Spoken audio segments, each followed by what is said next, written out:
හොයන්නේ ප්‍රේමයක් තාම මට හිතුණා මේ වගේ ප්‍රේමයක් හරි ලස්සනයිනේ කියන එක.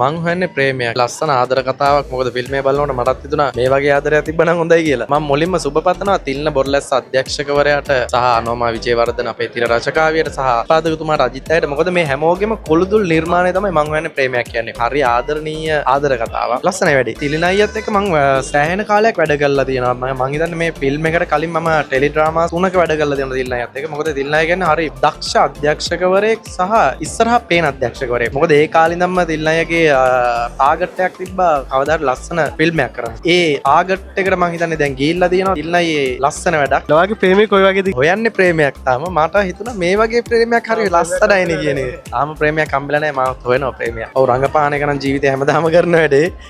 මගේ තව චිත්‍රපටයක් එන්න නියමිතව තිබෙනවා. ඉතින් ප්‍රධාන වශයෙන්ම මේ චිත්‍රපටයත් එක්ක මේ කාලේ ගත කරනවා. අනිවාර්යෙන් ප්‍රේක්ෂකයන්ට ආරාධනා කරනවා. මොකද මේක හරි වෙනස් ආදර කතාවක්. හරි ලස්සන ආදර කතාවක්. පවුලේ හැමෝමත් එක්ක බලන්න පුළුවන් ආදර කතාවක්. හැමෝටම ආරාධනා කරනවා මං හොයන්නේ ප්‍රේමයක් බලන්න.